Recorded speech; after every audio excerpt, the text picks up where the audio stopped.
सर्वांचं या ठिकाणी आगमन झालेलं आहे।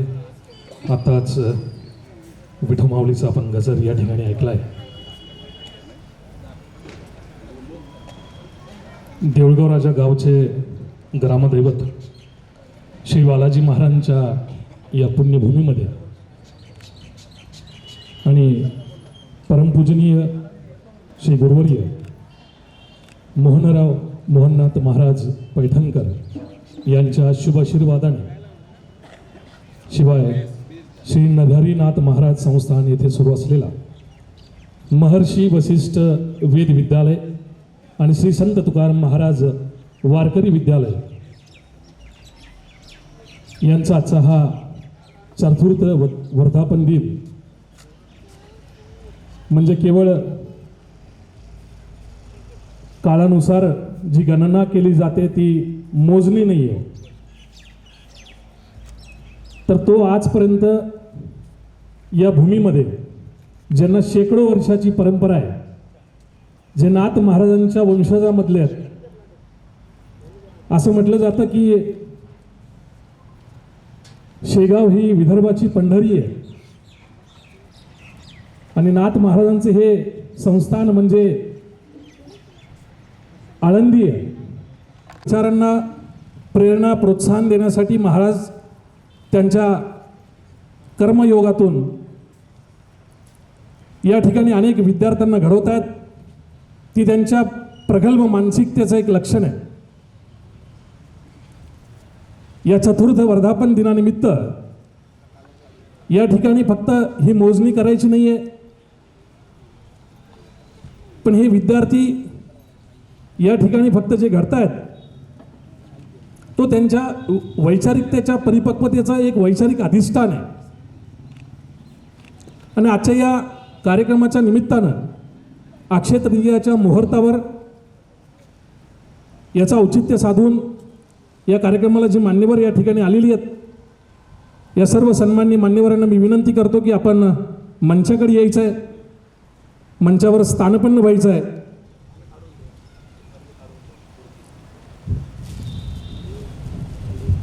या वेद विद्यालयातून आणि वारकरी विद्यालयामधून जे विद्यार्थी या ठिकाणी घडतात ते फक्त शिक्षित नाही तर सजग आणि संवेदनशील आहेत।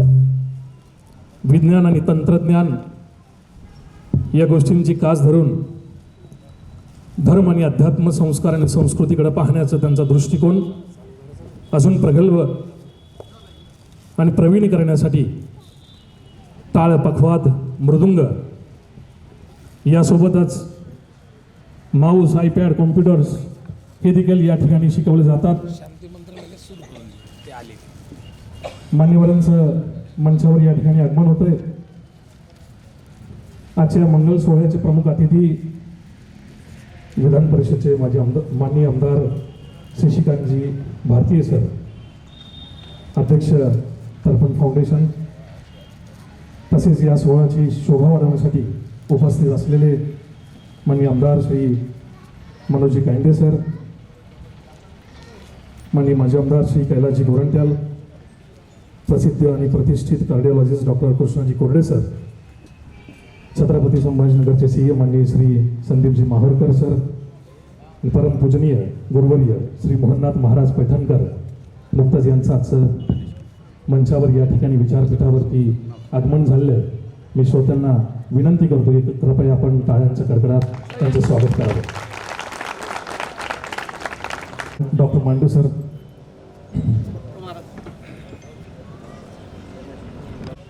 असं एकमेव संस्थान आहे सर की जिथे महर्षी वशिष्ठ वेद विद्यालय आणि संत तुकाराम महाराज वारकरी विद्यालय या संयुक्त पद्धतीने या ठिकाणी चालवले जातात। संस्थानाकडे बघितलं जातं ज्यांना नाथ महाराजांची शेकडो वर्षांची परंपरा आहे, ते हे संस्थान हे खऱ्या अर्थाने हे अभिमानाचं लक्षण आहे की ते या देऊळगाव राजामध्ये महाराजांच्या कर्मयोगानुसार या विद्यार्थ्यांना धर्मातून, अध्यात्मातून त्याचा दृष्टिकोन प्रगल्भ करण्यासाठी विज्ञान आणि तंत्रज्ञानांना सोबत घेऊन टाळ, मृदुंग, पखवादासोबत आयपॅड, माऊस आणि कॉम्प्युटरचं शिकवण देखील इथे दिले जाते. फक्त वेद आणि वारकरी या दोन गोष्टींना सोबत घेऊन न जाता परंपरेनं देखील शालेय शिक्षण या ठिकाणी विद्यार्थ्यांना दिलं जातं.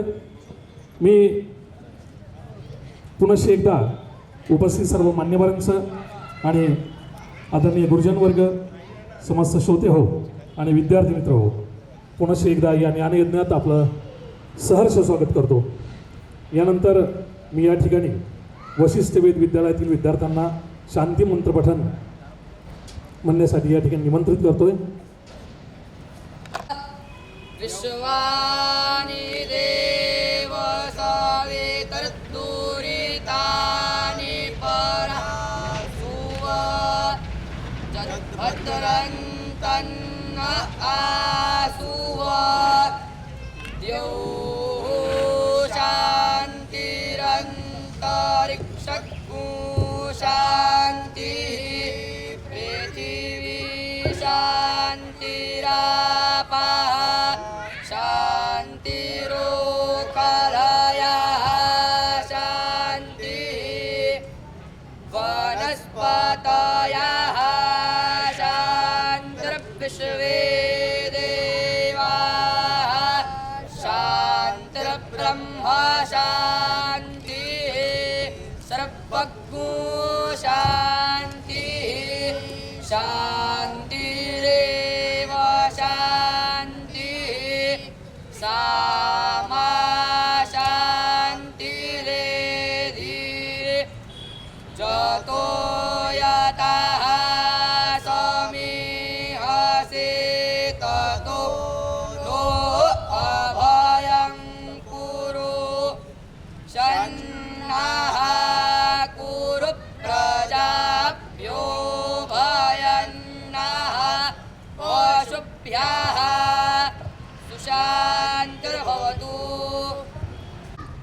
यानंतर आजचा हा कार्यक्रम याची नेमकी पार्श्वभूमी याचं प्रास्ताविक करण्यासाठी मी हरिभक्त परायण वेदभूषण श्री उद्बोध महाराज पैठणकर यांना विनंती करतो की आपण या ठिकाणी प्रास्ताविक करावं.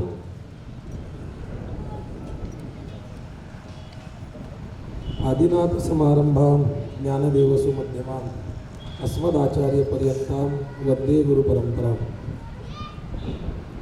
विठो पंढरीनाथ देवासहित जयाचे समाधीस आले त्वरित महाभक्त हो काय वर्णुतयासी नमस्कार साष्टांग ज्ञानेश्वरासी.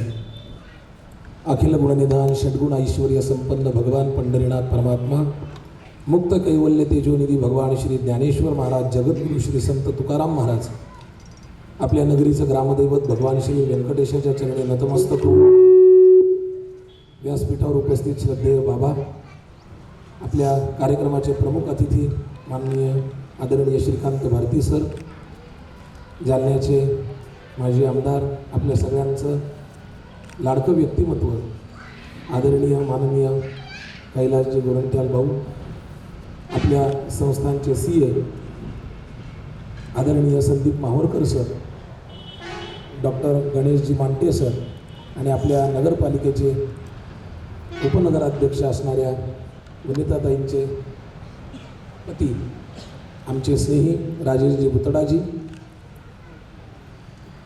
समोर उपस्थित असलेले सर्व माझे बंधू भगिनी आणि देऊळगाव राजा नगरीतील सर्व प्रतिष्ठित मान्यवर आणि विद्यालयाला मागच्या 4 वर्षांपासून अव्याहत सेवा देणारे सर्व आदरणीय अध्यापक वृंद.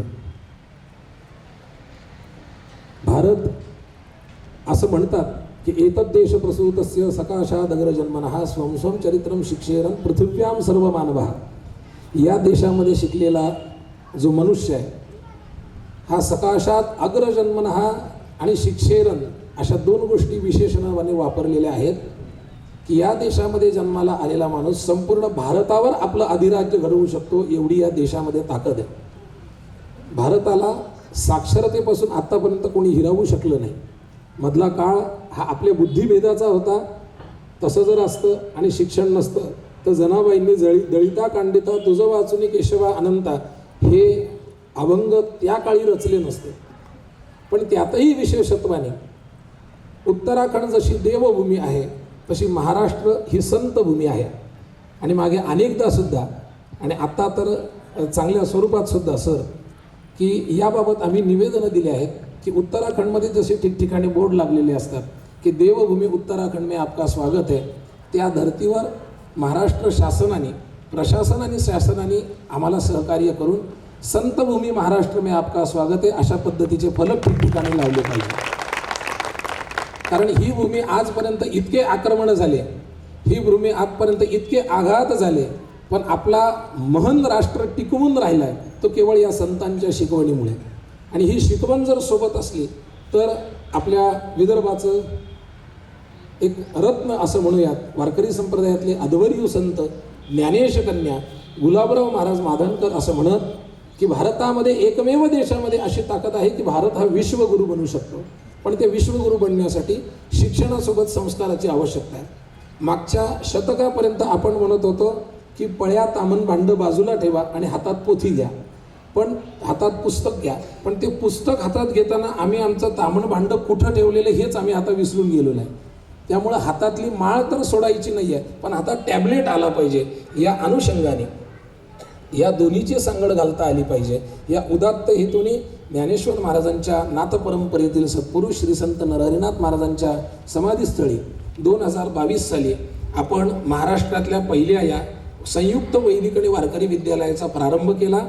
हा प्रारंभ राज्याचे तत्कालीन विरोधी पक्षनेते आणि राज्याचे विद्यमान मुख्यमंत्री सन्माननीय श्री देवेंद्रजी फडणवीस यांच्या शुभ हस्ते झाला.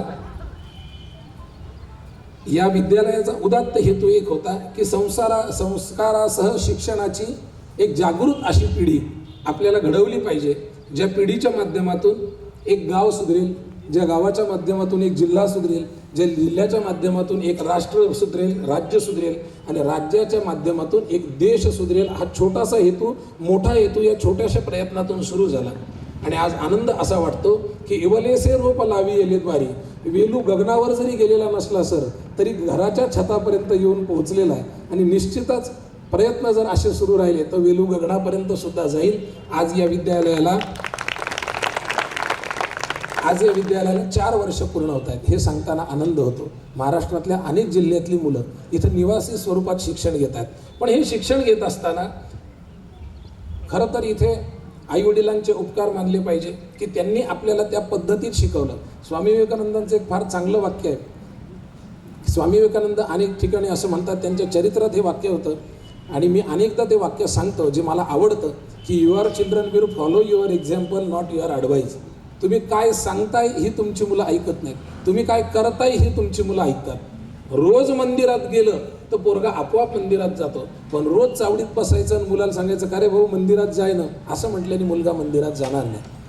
मला असं वाटतं माझ्या लहानपणीपासून म्हणजे वयाच्या 7व्या वर्षी सुरू केलेला हा प्रवास त्यांनी छातीवर दगड ठेवून या तिन्ही विद्यालयातून म्हणजे पहिले वैदिक विद्यालय, नंतर ज्योतिष, नंतर नारदीय कीर्तन, नंतर वारकरी विद्यालय आणि नंतर संस्कृतामधून ग्रॅज्युएशन एवढा सगळा प्रवास करून आणून त्यांनी सांगितलं की आता तुला एवढ्या ठिकाणी फिरावं लागलं होतं, पुढच्या पिढीला कुठंच फिरावं लागलं पाहिजे, हे सगळं एका छताखाली मिळालं पाहिजे. त्या दिवशी हा संकल्प केला होता 2001ला. 22 वर्षांनंतर संकल्प सिद्धीला आला आणि आज 4 वर्षांनी या विद्यालयाची पहिली बॅच बाहेर पडतीये हे सांगताना आम्हाला अत्यंत आनंद होतो आहे. केवळ लोकसहभागातून चालणारं हे विद्यालय, केवळ लोकसहभागातून. बाकी विद्यालय संस्थांच्या आश्रयाने चालतात, पण हे संस्थान एवढं मोठं नाही आहे की हे विद्यालयाला आश्रय देईल, कारण हे भिक्षेवरचं संस्थान आहे. मग चालावं कसं? आधी फंडिंग पाहिजे, मग बिल्डिंग पाहिजे, मग अजून गोष्टी पाहिजे आणि ते झाल्यानंतर मग कन्स्ट्रक्टिव्ह काम झाल्यानंतर विद्यालय सुरू करावं. बाबांनी सांगितलं असं नाही आहे. सत्यसंकल्पाचा दाता नारायण पूर्ण करी सर्व मनोरथ. पावलं चालायला जर सुरुवात केली तर ध्येय किती लांब असू द्या, एक ना एक दिवस तरी आपण ध्येय प्राप्ती करून घेतो आणि त्या उद्देशाने आपण हे विद्यालय सुरू केलं. केवळ लोकसहभागातून हे दोन्ही विद्यालय चालू आहे. आज पहिली बॅच बाहेर पडती आहे म्हणजे महाराष्ट्राला समर्पित वैदिक आणि महाराष्ट्राला समर्पित कीर्तनकार आपण यावर्षी महाराष्ट्राला समर्पित करतोय हे सांगताना सुद्धा आम्हाला खूप आनंद होतो.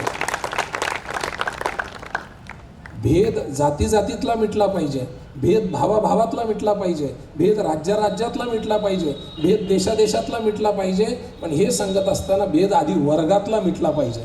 सुरुवात ही झाली आहे, एवढं सोडा, थोडंसं ज्याला कळेल त्याला कळेल, भेद सप्तातला सुद्धा मिटला पाहिजे. सप्ताह होतोय पण दुसऱ्या कीर्तनकाराला बोलवायला त्यांची इच्छा होत नाही आहे.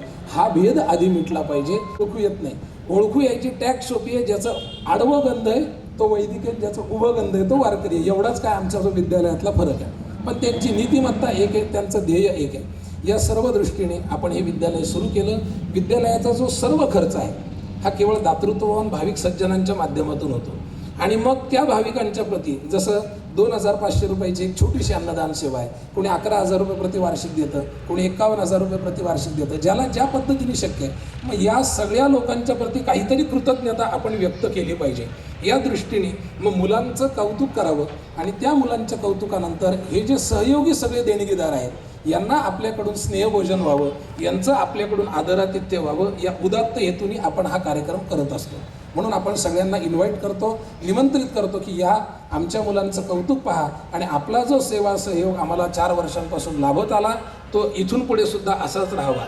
या दृष्टीने आपण हे काम केलं. पण काम करत असताना असं आहे, माणसाने परमार्थात समाधानी राहावं, प्रपंचात समाधानी राहावं आणि परमार्थात असमाधानी राहावं. तुम्ही म्हणाल असं कसं काय? वाक्य नीट लक्षात ऐका. माणसाने परमार्थात असमाधानी असावं. समाधान मानू नये. देव भेटला ना समाधान नाही मानायचं, त्याला म्हणायचं घरी आहे. तो घरी आला ना समाधान नाही मानायचं, त्याला म्हणायचं दळू लाग. तो दळू लागला की समाधान नाही मानायचं, त्याला म्हणायचं माझ्यासोबतच राहा. म्हणजे परमार्थात समाधान नको आहे. कारण भक्तीत अतृप्तता ही भक्तीला पुढे नेणारी आहे. आणि प्रपंचामध्ये मात्र समाधान असलं पाहिजे. ठेविले अनंते तैसेची राहावे, तसं राहिलं पाहिजे. हे परमार्थिक कार्य असल्यामुळे 30 विद्यार्थ्यांनी आमचं काही समाधान होत नव्हतं. मग 100 विद्यार्थी या दोनही विद्यालयात राहावे या उदात्त हेतूने आपण आदरणीय कैलास भाऊ, आदरणीय सर, आपण या दोनही विद्यालयाच्या वतीने एक मोठा प्रोजेक्ट तयार केला. जवळपास 15 कोटीचा तो प्रोजेक्ट आहे की ज्या प्रोजेक्टच्या माध्यमातून ही जुनी इमारत सोडून बाकी सगळ्या मठाचा जो प्रिमायसिस आहे हा डिमॉलिश करून या ठिकाणी G+2 अशा पद्धतीच्या सगळ्या बिल्डिंग असाव्या की जिथे 100 मुलं निवासी स्वरूपात राहतील. हायटेक लायब्ररी असावी की जिथे आपल्याकडे आता 400 वर्षांपूर्वीचे हस्तलिखित ग्रंथ आहेत ते ग्रंथ स्कॅन करून त्यांना मिळावे. त्यांनी त्या ग्रंथाला टच केलं की त्याचं मराठी, त्याचं इंग्रजी ट्रान्सलेशन त्यांना मिळावं आणि त्यांनी ग्रंथ वाचून त्याचं संशोधन करावं, त्याचं अनुकरण करावं. या दृष्टीने भक्तनिवास असेल, भोजन कक्ष असेल, लोकांना राहण्यासाठी भक्तनिवास असेल, बाकीच्या सगळ्या गोष्टी आहे, डिजिटल लायब्ररी आहे आणि एक प्रशस्त गोशाळा आहे. अशा सगळ्याचा आपण एक प्रोजेक्ट बनवला. मग अर्थात या सगळ्यांसाठी राजाश्रय असणं हे गरजेचं आहे. कारण लोकसहभागातून शाळा चालती आहे, लोकसहभागातून कन्स्ट्रक्टिव्ह काम होणं हे तसं पाहता अवघड आहे. म्हणून ज्या पद्धतीने मग त्याची डॉक्युमेंटेशन सगळी पूर्तता असेल, त्याचे सगळे वेगवेगळे रजिस्ट्रेशन असतील, या माध्यमातून आपण ती सगळी पूर्तता केली आणि आपला असा मानस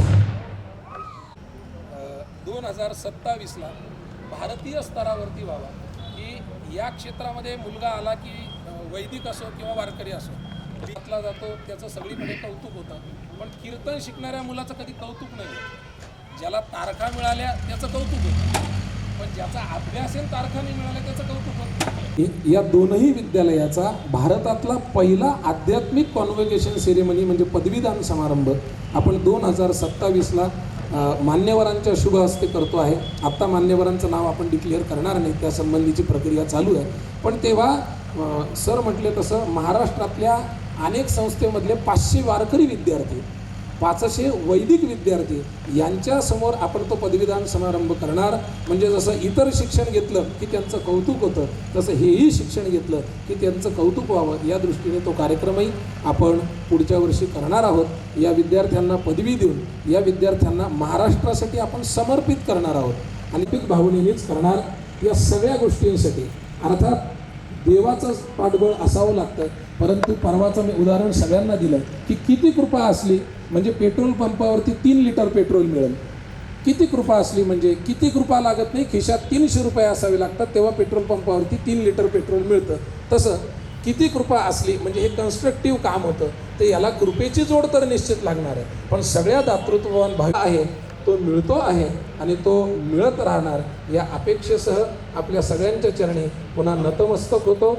आणि या ठिकाणी माझ्या वाणीला विराम देण्यापूर्वी एक जी घटना आपल्या गावात आज घडली की काल अनिल भाऊ रामाणे यांचं काल दुःखद निधन झालं.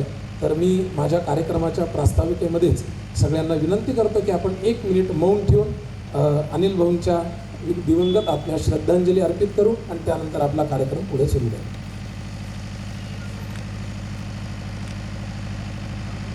माझ्या वाणीला विराम देतो. पुढचा कार्यक्रमही अगदी अल्प वेळेत होणार आहे. मान्यवरांचाही जास्त वेळ आपण घेणार नाही.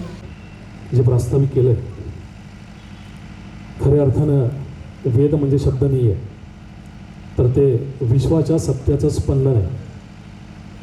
आणि वारकरी होणं म्हणजे देव शोधणं नाही आहे, तर स्वतःमधल्या देवाला जागवणं आहे.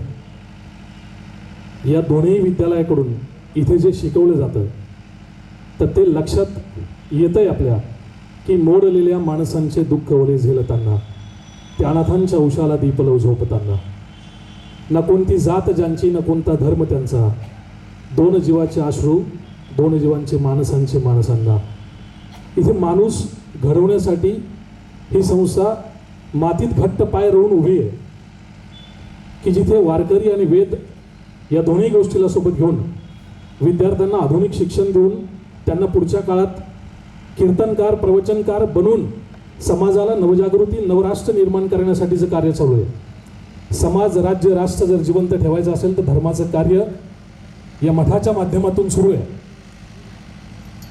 यानंतर मी या कार्यक्रमाचा प्रमुख भाग हे जे मान्यवर या ठिकाणी उपस्थित आहेत त्या मान्यवरांचा स्वागत समारंभ करण्यासाठी मी कार्यक्रमाला सुरुवात करतो. या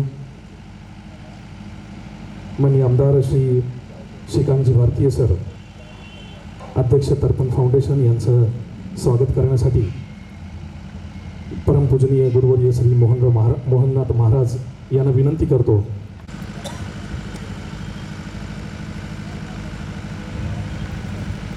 आदरणीय भारतीय सर हे संघटनात्मक कामात अतिशय पारंगत आहेत.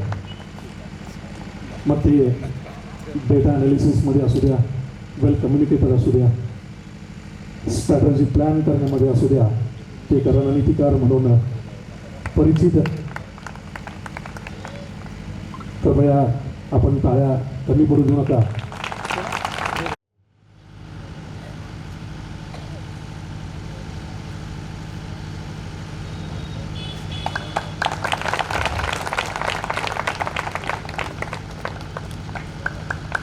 आक्रमक शैली, स्थानिक प्रश्नांची जाण असणारे नेते आदरणीय गोरंट्याल साहेबाकडे बघितलं जातं. यानंतर मी छत्रपती संभाजीनगरचे माननीय श्री संदीपजी माहूरकर यांचं स्वागत करण्यासाठी महाराजांना विनंती करतो की त्यांनी त्यांचं स्वागत करावं.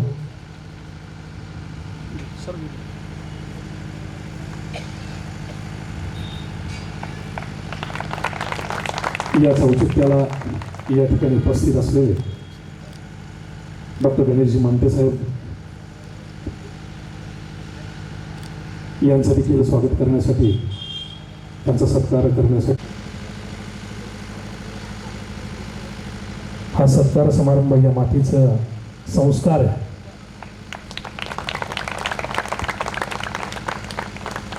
यानंतर माननीय श्री राजेशजी भोतळे साहेब यांचं देखील स्वागत करण्यासाठी मी महाराजांना विनंती करतो की त्यांनी त्यांचं स्वागत करावं. शाला आजचा हा स्वागत समारंभ या ठिकाणी याची देही याची डोळा संपन्न होतोय. ज्ञान हाची देव, ज्ञानदेव महाराज म्हणतात की ज्ञान हाची देव आहे. त्यानंतर शालेय शिक्षण अध्यापक व इतर सहयोगी जनांचा सन्मान करणं या ठिकाणी संस्था स्वतःचं कर्तव्य समजते आणि त्या कर्तव्यातून या ठिकाणी सत्कार मान्यवरांच्या हस्ते होणार आहेत. यामुळे मी यांच्यामध्ये ज्यांची नावं आहेत त्यांना मी विनंती करतो की कृपया आपण मंचाच्या साईडला येऊन उभं राहायचं आहे. श्री गजाननजी घुगे सर, एक एक फक्त मी नाव अनाऊन्स करतोय. तसं श्री प्रकाशजी आहेरे सर यांचा सत्कार करण्यासाठी मी माननीय भारतीय सर यांना विनंती करतो की कृपया आपण त्यांचा सत्कार करावा. श्री गजाननजी घुगे सर यांचा सत्कार करण्यासाठी मी आदरणीय गोरंट्याल साहेब यांना विनंती करतो की आपल्या हस्ते त्यांचा सत्कार करावा. तर मनोजी कांडे यांचं या ठिकाणी स्वागत झालं आहे. सो त्यांना माझी विनंती की कृपया आपण टाळ्या वाजवाव्यात.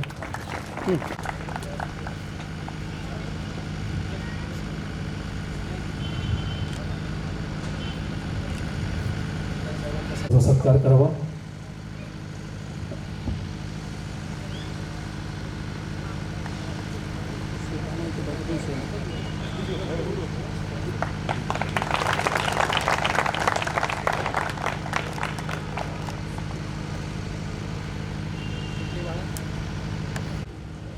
यांचा या ठिकाणी सत्कार होतोय.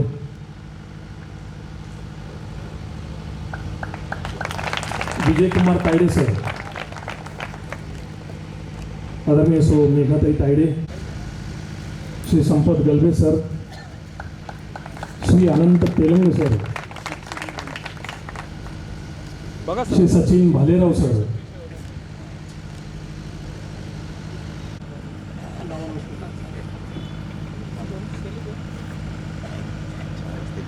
शिक्षकांचा या ठिकाणी सन्मान होतोय, कारण की विद्यार्थी घडवण्याची जी पालखी आहे ती खऱ्या अर्थाने यांच्या खांद्यावरती आहे.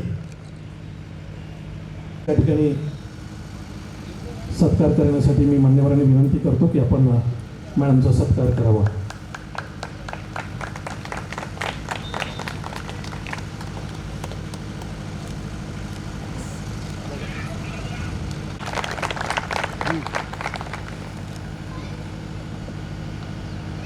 कदम सर,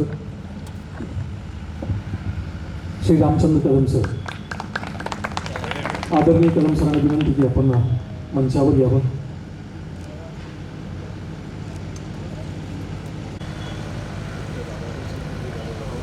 विधान परिषदेचे माननीय आमदार आदरणीय श्रीकांतजी भारतीय सर यांच्या हस्ते सरांचा सत्कार या ठिकाणी होतोय. गुरुजी थोडं पाठीमाग सरका गुरुजी.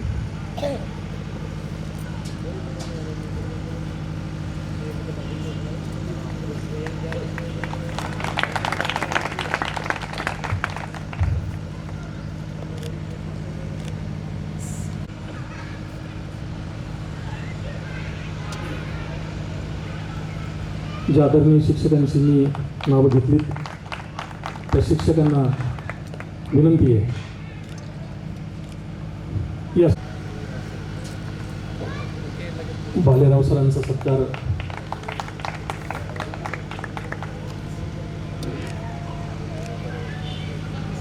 गोरंट्याल सर यांच्याकडून सरांचा या ठिकाणी सत्कार होतोय.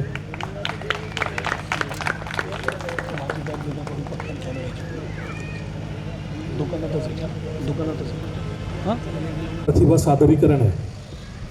ज्या विद्यार्थ्यांनी जे स्किल, जे कौशल्य आत्मसात केलं आहे, लहान लहान पावलांनी चालत स्पर्धेच्या तप्त सूर्याला कवेत घेण्याचं सामर्थ्य हे वेद विद्यालय आणि वारकरी विद्यालय विद्यार्थ्यांच्या बाहूमध्ये निर्माण करतं. कारण कला ही आत्म्याची भाषा आहे, त्यासाठी त्याचा आविष्कार झाला पाहिजे, त्याचं सादरीकरण झालं पाहिजे. आणि आजच्या या निमित्तानं मान्यवरांच्या समोर हे सादरीकरण करण्यासाठी मी संभाजीनगरचा रुद्र महाले याला पुढे मंचावर बोलवतोय. The life and legacy of Sant Dnyaneshwar Maharaj. A revolutionary philosopher and the foundation of the Bhakti movement in Maharashtra. Sant Jnaneshwar Maharaj, born in 13th century in Paitan. His life was journey of transforming suffering into universal compassion. Sant Jnaneshwar Maharaj, born to Vitthal Pant and Rukmini Bai in Alandi. His life was journey of transforming suffering into universal compassion. His parents were outcasted by society because his father had returned to family life after taking sannyas. His life was extreme by hardship. His parents were outcasted by society, leaving 4 young children orphaned. Sant Nirutanath Maharaj, the eldest brother and Sant Jnaneshwar Maharaj Guru. Sant Jnaneshwar Maharaj, the light of wisdom. Sant Sopandev Maharaj, the younger brother. Adi Shakti Muktabai, the younger sister, a symbol of pure knowledge. At a time when a sacred knowledge is locked in Sanskrit, a common man couldn't understand a language the common man couldn't understand in Sanskrit. Well-being to for all of this. Jnaneshwari, Bhavarth Deepika. At just 16-year-old, he wrote the Jnaneshwari. It is a commentary on the Bhagavad Gita in Marathi.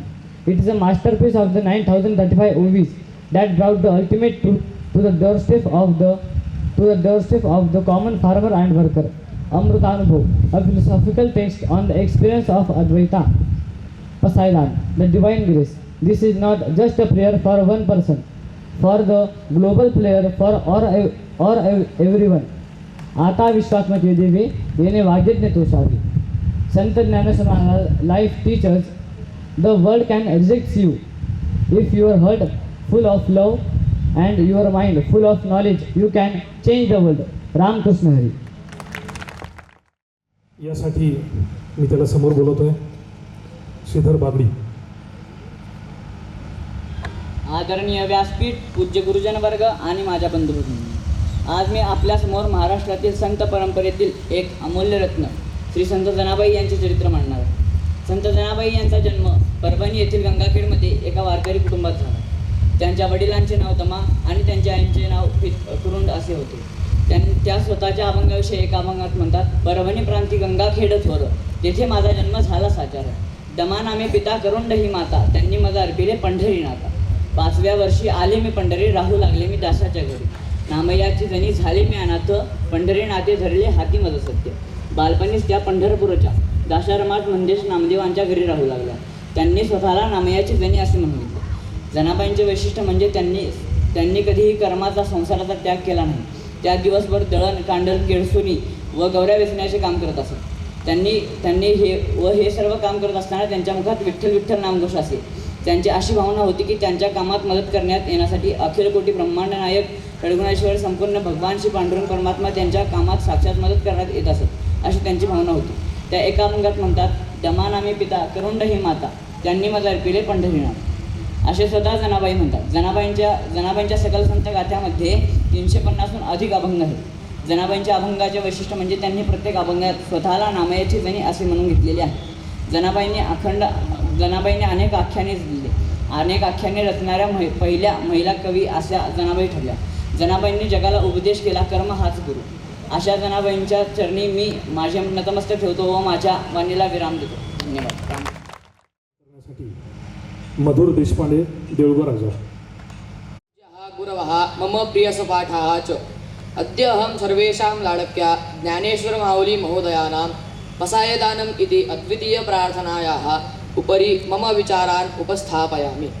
Dnyaneshwari इति ग्रन्थस्य समाप्तिसमये श्रीसन्तज्ञानेश्वर महाराजाः स्वगुरवे श्रीसन्तनिवृत्तिनाथाय पसायदानं प्रार्थयन्ति. इदं केवलं काव्यं नास्ति, अपि तु विश्वबन्धुत्वस्य एकं श्रेष्ठं सूत्रमस्ति. हे विश्वरूप परमेश्वर, मम वाग्यज्ञेन प्रसन्नः भवतु.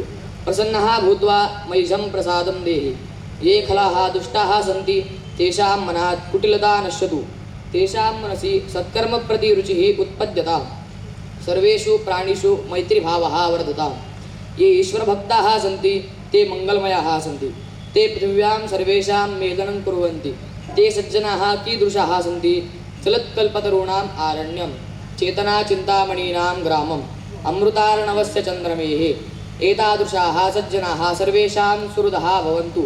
ये चन्द्रमसाः सदृशाः निर्मलाः, सूर्यसदृशाः तेजस्विनः च सन्ति. ते नित्यम् अस्माकं जीवने आगच्छेयुः. अन्ते माऊली कथयति, त्रैलोक्ये सर्वे प्राणिनः सुखिनः भवन्तु. सर्वे आदिपुरुषस्य अनन्यभावेन सेवां कुर्वन्तु. मित्राणि, एषा प्रार्थना अतीव उदात्ता अस्ति. अत्र ज्ञानेश्वर माऊली न स्वार्थमिच्छति, न धनं याचते, न मोक्षं. सः केवलं लोककल्याणम् इच्छति. सर्वसमावेशकताः. अत्र न कोऽपि शत्रुः, न कोऽपि परिकीयः. नैतिकमूल्यानि दुष्टता विहाय सज्जनता अङ्गीकारणे एषः एव मुख्यः सन्देशः. विश्वे शान्तिः. यदा सर्वेषां मनोकामना पूर्णः भविष्यन्ति तदैव विश्वे शान्तिः स्थास्यति। अस्माकं विद्यालये वयं प्रतिदिनं बहु पठामः, परं पसायदानम् अस्माकम् एकं मार्गदर्शनं ददाति। अन्ते माऊली कथयति, एणे वरे ज्ञानदेवो सुखिया झाला, अर्थात एतादृशं वरं प्राप्य ज्ञानेश्वरः सुखी अभवत्। धन्यवाद। जयतु संस्कृत। मी माझे आमदार श्री आदरणीय कैलासजी गोरंट्याल साहेब यांना विनंती करतो की त्यांनी कृपया आपलं मनोगत व्यक्त करावं.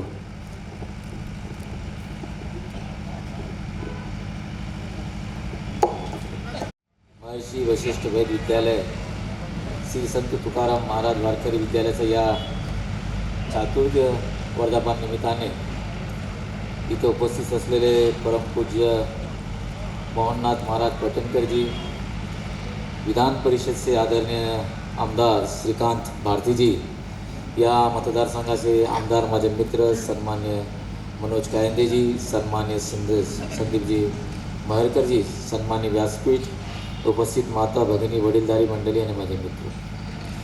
मागच्या 40 वर्षापासून मी राजकारणात सक्रिय आहे, पण पहिल्यांदा असं बघितलं जिथं संस्कृत आहे, मराठी आहे आणि इंग्लिश आहे.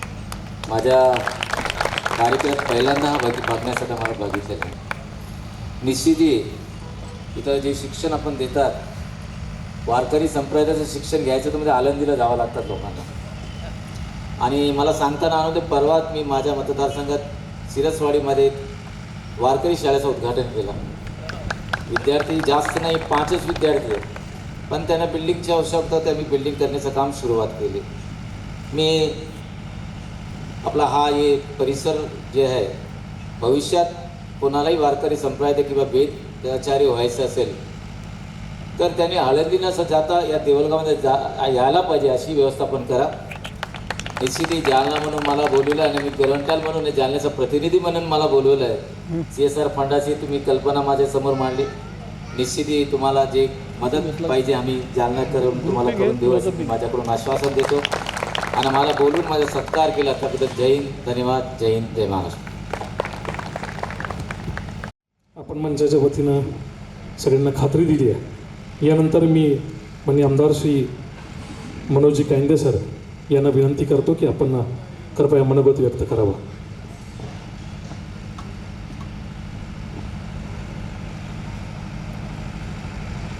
आजच्या या खरं तर वर्षातून 2-3 कार्यक्रम आमचे सातत्यानं सुरू असतात आणि मी आयोजकच आहे असं म्हणायला तुम्हाला हरकत नाही. मी घरचाच माणूस आहे आणि सातत्यानं कोणताही प्रोग्राम असतो मला त्या ठिकाणी बोलावलं जातं. आणि आतापासून नाही तर आमचे वडील आजोबा होते तेव्हापासूनच पैठणकर बाबांच्या मठाचा त्यांचा सर्वांचा आशीर्वाद आमच्या संपूर्ण कुटुंबाच्या पाठीशी आहे. निश्चित आपल्या या मठाच्या कार्यक्रमाच्या प्रसंगी उपस्थित महाराष्ट्र विधान परिषदेचे आमदार, भाजपचे नेते, आमचे मार्गदर्शक श्रीकांत भारती साहेब या ठिकाणी उपस्थित, जालन्याचे भाजपचे नेते माजी आमदार कैलास शेठ गोरंट्याल या ठिकाणी उपस्थित, कलावती हॉस्पिटलचे संचालक, आमचे मित्र डॉक्टर कोरडे साहेब, आमच्या बुलढाणा जिल्ह्याचे भाजपचे माजी जिल्हाध्यक्ष आणि भाजपचे विभागीय नेते डॉक्टर गणेशजी मांटे साहेब, दळगोराजा नगर परिषदेचे उपाध्यक्षांचे पती आमचे बुतडा सर आणि उपस्थित सर्वच उद्बोध महाराज असतील, त्यांचे सर्व सहकारी असतील, या ठिकाणी उपस्थित माझे ज्येष्ठ वडीलधारी मंडळी, माता भगिनी आणि सर्व विद्यार्थी मित्र. खरं तर खूप मोठा भक्तगण या संपूर्ण मठाचा या ठिकाणी आहे. संपूर्ण म्हणजे मोठा परिवार या संपूर्ण परिसरामध्ये आहे, मठाचा आहे. आणि निश्चितच आम्ही सातत्याने येत असताना महाराज अधिकाऱ्यांना आम्हाला काही गोष्टी सांगत असतात, काही कामं त्या ठिकाणी सांगत असतात आणि निश्चित ते पूर्ण करण्याचं काम प्रयत्न त्या ठिकाणी आम्ही सातत्यानं करत असतो. आता तरी कुठंतरी सेट झालो आहे, वर्ष 1.5-1.5 वर्ष होत आलं आहे. आता कुठंतरी सेट झालो आहे. आता सेट होत आल्यामुळं तर पुढचे कामं वेगानं होतील, त्याच्यामुळं काळजी करायची काही गरज नाही. आणि जसं कैलास शेठने सांगितलं, वेदशास्त्राचं हे या ठिकाणी विद्यालय गेल्या 1.5 वर्षापासून आहे ना, 1.5 वर्ष झालं ना मला, 4 वर्षापासून सुरू केलं. आणि मला ते मागच्या वर्षीपासून खरं तर ॲडमिशन वाढलं, त्याच्यानंतर लक्षात आलं. आणि इथं खरोखर हॉस्टेलची आता गरज आहे. अनेक आपल्याला जागेची अडचण आहे, परंतु कुठेतरी त्याची अडचण आपण सॉल्व्ह करण्याचा प्रयत्न करू. आणि निश्चित या विद्यार्थ्यांच्या माध्यमातून एक चांगली पिढी घडवण्याचं काम या आपल्या मठाच्या माध्यमातून त्या ठिकाणी होणार आहे. खूप मोठा आशीर्वाद आपल्या सर्व परिसराला या मठाच्या माध्यमातून त्या ठिकाणी लाभणार आहे. खरोखर एक मोठं योगदान आपलं जे लाभलं आहे त्याबद्दल मी मनापासून आमच्या सर्व मंडळीकडून, सर्व भक्तगणाकडून तुमचं आभार या ठिकाणी मानतो, अभिनंदन या ठिकाणी करतो. खरं तर थोडी घाई आहे म्हणून काय बोलायला किती 1 तासही बोलू शकतो. त्यामुळं आज सर्व विद्यार्थ्यांचं कौतुक करतो. खूप अत्यंत चांगल्या पद्धतीनं तुम्ही आपलं सादरीकरण त्या ठिकाणी केलं. इंग्लिश असेल, संस्कृत असेल, मराठी असेल, अत्यंत चांगल्या पद्धतीनं प्रावीण्य मिळवण्याचं काम तुम्ही या मठाच्या माध्यमातून करता. आणि खऱ्या अर्थानं जे शिक्षक मंडळी आहे, जे निस्वार्थपणे या ठिकाणी सेवा करतायत, म्हणजे कसली प्रकारची अपेक्षा न ठेवता चांगल्या पद्धतीचं शिक्षण, आपलं काम आटोपून या ठिकाणी वेळ देण्याचं काम तुम्ही सर्वजण मंडळी करतात. त्याबद्दल मनापासून विशेष आभार तुमचे सर्वांचे या ठिकाणी मानतो आणि धन्यवाद. थांबतो. थँक्यू. मी आदरणीय महाराजांना विनंती करतो की त्यांनी डॉक्टर साहेबांचा सत्कार करावा.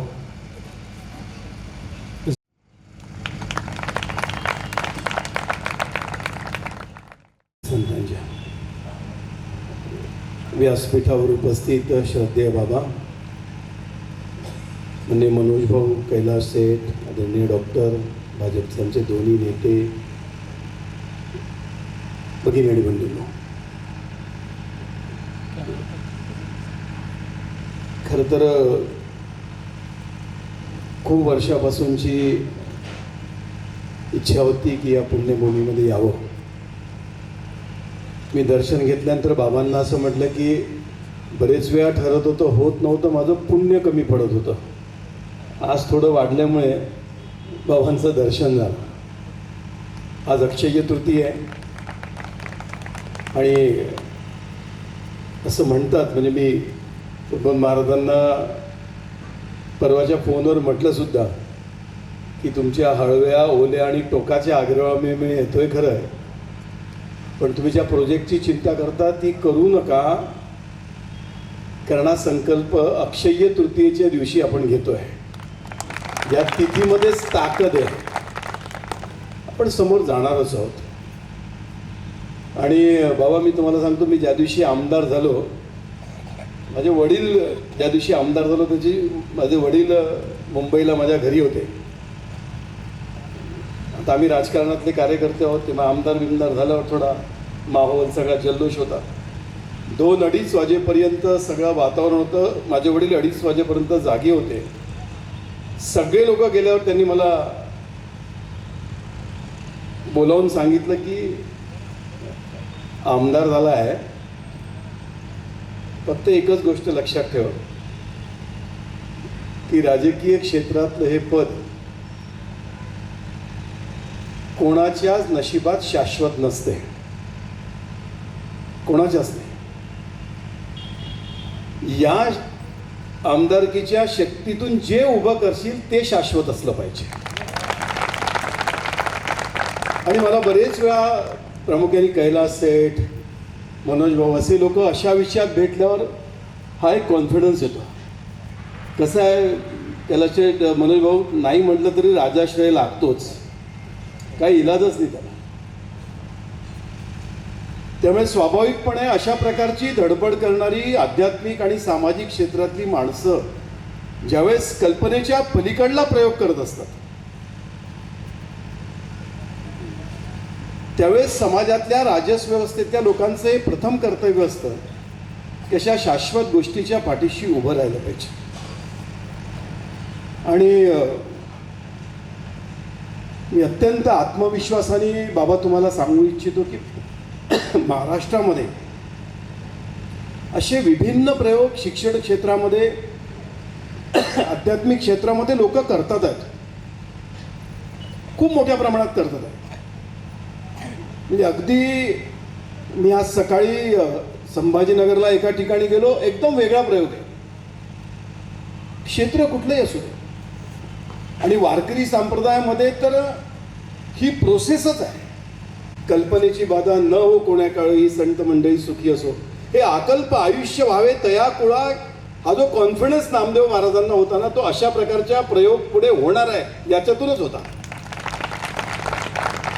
संप्रदायातल्या नंतरच्या पिढीमध्ये हे नक्कीच असं काहीतरी करतील की ज्यातनं हा संस्कार संप्रदायाचा पुढे जाईल.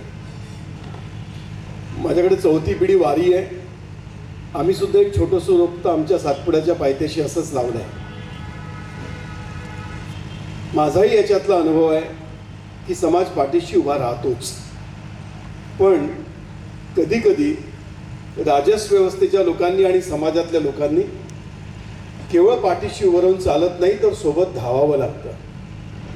उद्धव महाराजांशी मी 2-3 वेळा जेव्हा फोनवर बोललो आणि ते पॉवर पॉईंट प्रेझेंटेशन पाहिलं, तेव्हा मला पाहिल्यावर असं वाटलं की हनुमंताची उडी आहे. होईल, 100% होईल. फक्त एक विनंती आहे. बाबा, मी मुंबईत राहतो आणि मूळ वराडातला आहे. मला एका माझ्या गुरुने शिकवलं होतं, श्रीकांत सरस्वती जो लक्ष्मी मागून काय उपयोग करायचा, लक्ष्मीकडे जाऊन लक्ष्मी मागितली पाहिजे. त्याच्यामुळे बाबा, तुम्ही 2 तगडी माणसं आजूबाजूला बरोबर घेतली आहे.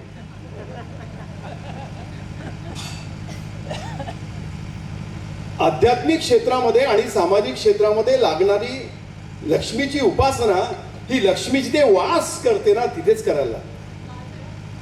त्यामुळे उद्धव महाराजांना मी विनंती करणार आहे की अशा लक्ष्मीच्या उपासकांची पण साधना करत करत सरस्वतीची उपासना करावी लागणार आहे.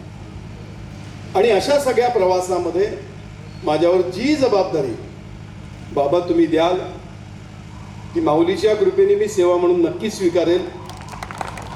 तुम्हा सगळ्यांच्या आशीर्वादामुळे मी मुंबईला राहतो, त्याच्यामुळे त्या मायानगरीमध्ये सुद्धा खूप मोठ्या प्रमाणामध्ये भागवत धर्माची पताका उंच ठेवणारी माणसं आहेत. अशा ठिकाणी भगवंतानी मला राहण्याचा योग दिला. या विषयासाठी त्यासाठी काही करता येईल का, मी नक्की करणार आहे. माझी एक शेवटची विनंती आहे, तुम्ही माझ्यावर विश्वास ठेवा. तुम्ही सगळे देऊळगाव राजाचे लोक आहात.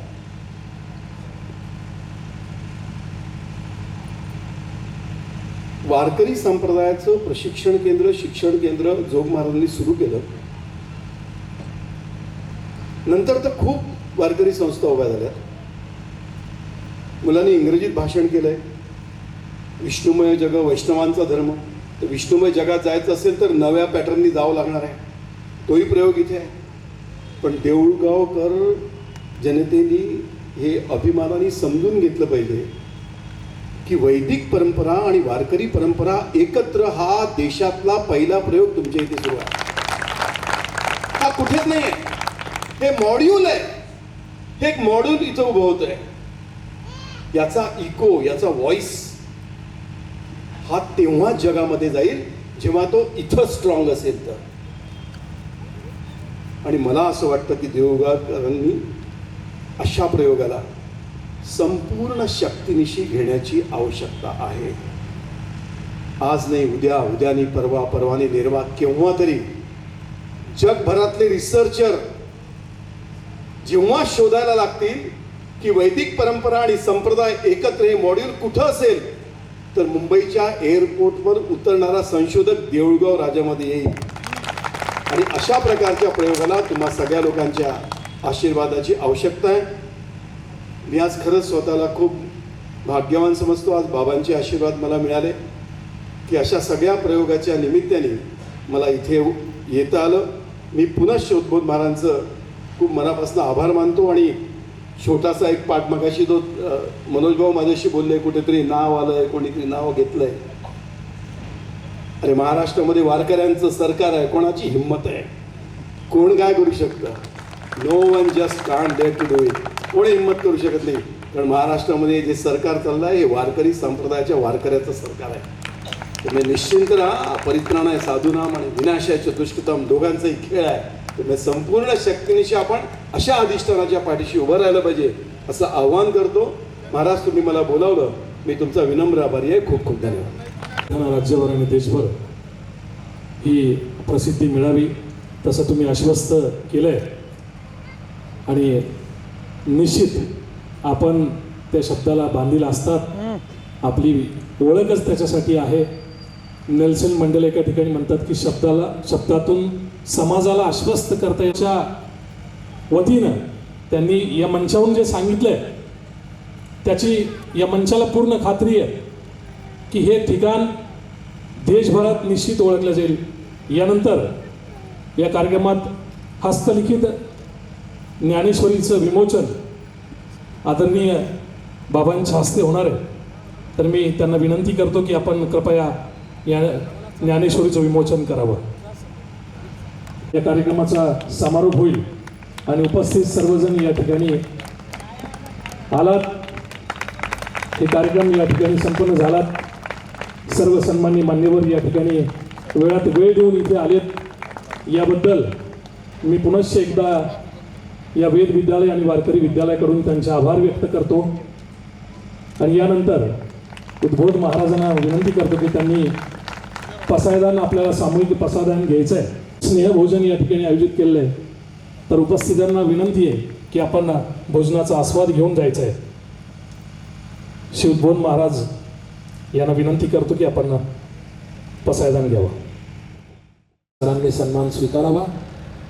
आपल्या सगळ्यांनाच घाई आहे, जायचं आहे, निश्चित बरोबर आहे. पण आमचे स्नेही आशिषजी लोहिया आणि गोपीचंदजी भुजबुले यांचाही सन्मान या ठिकाणी बाकी. 1 मिनिटात आपण लवकर येऊन आपला सन्मान घ्यावा. आशिष भाऊ आणि गोपीचंद भाऊ. परंतु त्यांच्या 6 महिन्याच्या तयारीला एक थोडंसं नैसर्गिक आपत्कालीन घटना घडल्यामुळे आपल्याला त्या गोष्टी टाळाव्या लागल्या. पुढच्या वर्षी की ज्या माणसांमुळे हे विद्यालय चालतं त्याच्यामुळे जोरदार टाळ्या आपण सगळ्यांनी या मान्यवरांसाठी वाजवाव्या. सर्व मान्यवरांचे मी आभार मानतो. सर्व उपस्थितांचे सुद्धा मी आभार मानतो. आणि सगळ्यांचा सहयोग असाच राहील आणि हे कार्य निश्चित यावत चंद्र सूर्य असो तोपर्यंत चालेल. आपण सगळ्यांनी पसायदान म्हणून कार्यक्रमाची सांगता होईल.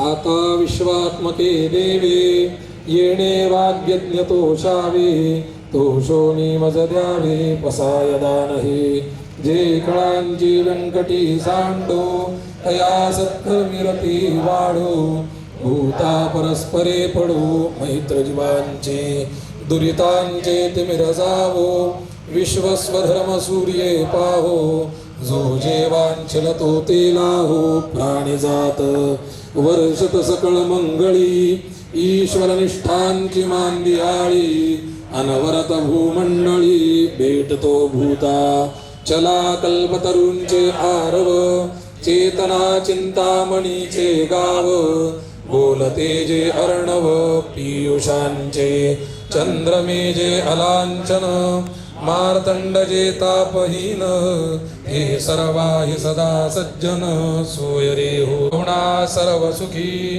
पूर्ण हो निती लोकी भजिजो आदि पुरुखी अखंडित आणि ग्रंथोपजीविये विशेष लोकी ये दृष्टा दुष्ट विजये होवा विजे एतमणे श्री विश्वेश्वरावो हा भूमिरदान पसावो येणेवरे ज्ञान देवो सुखिया झाला येणेवरे ज्ञान देवो सुखिया झाला येणेवरे ज्ञान देवो सुखिया झाला. पुंडलिक वरदा हरी विठ्ठल श्री ज्ञानदेव तुकाराम पंढरीनाथ भगवान की माऊली ज्ञानेश्वर महाराज की जय. जगद्गुरु तुकाराम महाराज की बालाजी महाराज की जय. सद्गुरु नरहरिनाथ महाराज की सब संतन की जय. मान्यवरांना आणि सर्व भाविकांना विनंती आपण भोजन केल्याशिवाय जाऊ.